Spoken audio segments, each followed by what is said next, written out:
আসসালামু আলাইকুম রহমতুল্লাহ। আশা করি আপনারা সকলে আল্লাহ তাআলার রহমতে ভালো আছেন।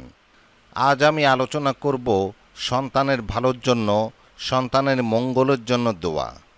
সন্তানের জন্য 3 সময়ের দোয়া। আশা রাখি একটু মনোযোগ দিয়ে কথাগুলো শুনবেন। তো চলুন আমরা জেনে নিই হাদিস ও কোরআনের আলোকে।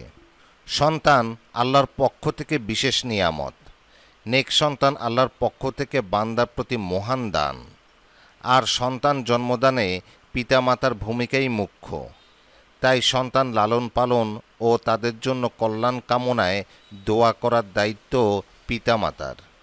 সন্তান যদি নেককার হয় তাহলে পিতামাতার রয়েছে অপরিসীম সদকায়ে জারিয়ার সওয়াব। এক আয়াতে সন্তানকে পার্থিব জীবনের অলংকারও বলা হয়েছে। ধন সম্পদ ও সন্তান সন্ততি পার্থিব জীবনের অলংকার। সূত্র সূরা কাহাফ আয়াত 46। সন্তানের জন্য পিতামাতার দোয়া আল্লাহ অবশ্যই কবুল করেন। রাসূলুল্লাহ সাল্লাল্লাহু আলাইহি ওয়াসাল্লাম বলেছেন, 3টি দোয়া অবশ্যই কবুল হয়, এতে কোনো সন্দেহ নাই। 1. নির্যাতিতের দোয়া, 2. মুসাফিরের দোয়া এবং 3. সন্তানের জন্য পিতামাতার দোয়া। সূত্র আবু দাউদ হাদিস নম্বর 1536। আসুন এবার আমরা জেনে নিই সন্তানের জন্য পিতামাতা কি দোয়া করবে। পিতামাতার কাছে সন্তান সবসময় দোয়ার হকদার। তাদের উচিত সন্তানের জন্য সবসময় কল্যাণের দোয়া করা। সন্তান পৃথিবীতে ভূমিষ্ঠ হওয়ার আগে পিতামাতার বেশি বেশি এই দোয়া করা উচিত। ভাই ও বোনেরা, আমি দোয়াটি ভিডিও স্ক্রিনে দিয়ে দিয়েছি, আপনারা দেখতে পাচ্ছেন। এই দোয়ার অর্থ হলো, হে আমাদের প্রতিপালক, তোমার পক্ষ থেকে আমাকে পুত পবিত্র সন্তান দান করো। নিশ্চয়ই তুমি প্রার্থনা কবুলকারী। সূত্র সূরা আলে ইমরান আয়াত 38। সন্তান যখন ভূমিষ্ঠ হবে তখন প্রত্যহ এই দোয়া পাঠ করা উচিত।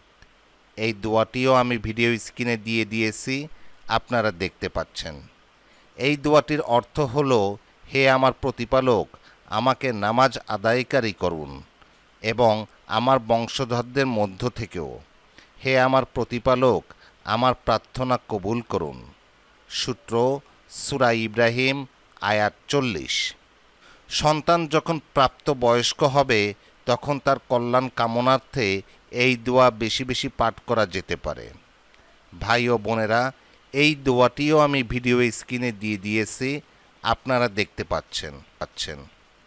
দোয়াটির অর্থ হলো, হে আমার প্রতিপালক, তারা অর্থাৎ সন্তান সন্ততি যাতে নামাজ প্রতিষ্ঠা করে।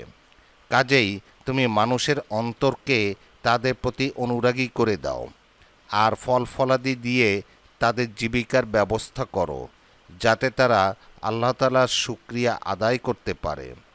সূত্র সূরা ইব্রাহিম আয়াত 37। প্রত্যেক পিতামাতার উচিত সন্তানের জন্য এই 3টি সময় বেশি বেশি দোয়া করা। আল্লাহ তাআলা আমাদের সকল পিতামাতাকে উক্ত দোয়াটির উপর আমল করার তৌফিক দান করুন। আমিন।